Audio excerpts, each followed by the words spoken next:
Hello friends, कशा आहात सगळे? मजेत ना? मी पण मजेत. तर आज मी एका दिवसात 4 ब्लाऊज शिवले कस्टमरचे. तर तुम्हाला दाखवते.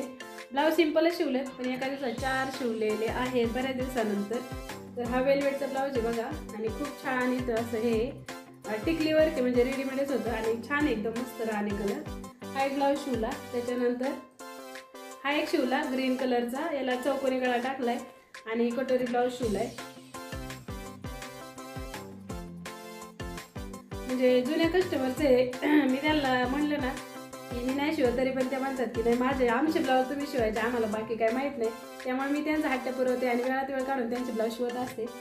तसे 10-15 दिवस झाले शिवायला दिले होते, पण काय झालं ना की माझी तब्येत बरी नव्हती. 4-5 दिवस मी आजारी होते आणि मग त्याच्यामुळे थोडंसं लेट झालं. पण त्याला काही घाई नव्हती. हा एक शिवला आहे येलो कलरचा.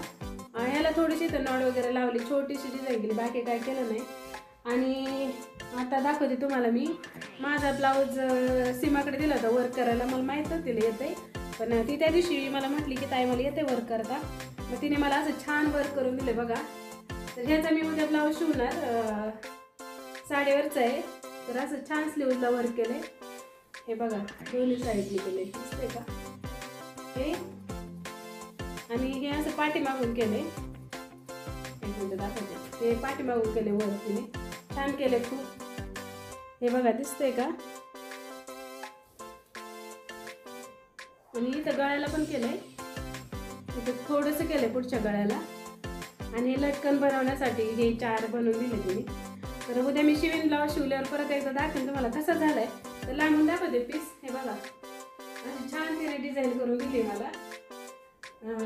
छान वर्क केलंय, मला खूप आवडलं. म्हणजे पहिल्यांदाच मी असं वर्क केलेलं ब्लाऊज शिवणार. पण मी वर्क केलेला ब्लाऊज म्हणजे नाही का पहिल्यांदाच शिवणार आहे, अजून काय शिवला नाही. आणि मी पण पहिल्यांदाच असं वर्क करून ब्लाऊज घेतलाय. माझ्या एका ब्लाऊजला मी केलं होतं बरं का घरी, म्हणजे बऱ्याच दिवसापूर्वी.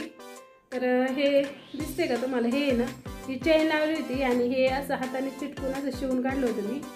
आणि हे गळ्याला पण काय झालं ना, ह्याचा लगेच कलर गेलाय, त्याच्यामुळे हे दिसते ना, हे आता मला काळा उपसून काढायला लागलं. आणि इकडचं राहिलंय, ही बॉल चेन आहे ना ही.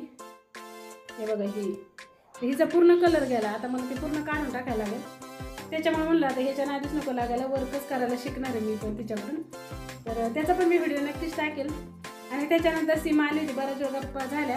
आणि तिच्या मुलाला सार्थक आणि आयुष मुद्दाम तिला मारल्यासारखं करत होते. आणि तो कसा नाही का आईच्या बाबतीत त्याला असं वाटत होतं खरंच हे मारतात का काय माझ्या मम्मीला, म्हणून तो कसा रडत होता. ते व्हिडिओमध्ये नक्की बघा. आवडला असेल व्हिडिओ तर लाईक, शेअर, सबस्क्राईब करायला विसरू नका.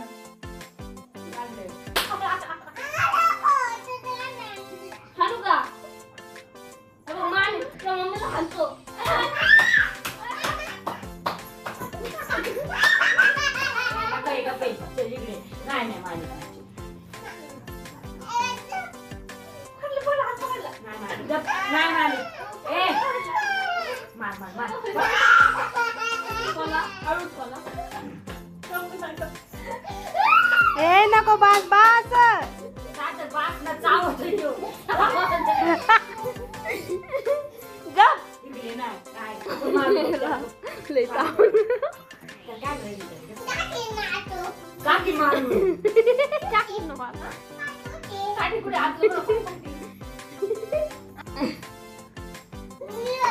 मारू का? मारू मारू का? मग पिरे आणि करता आता मारू ना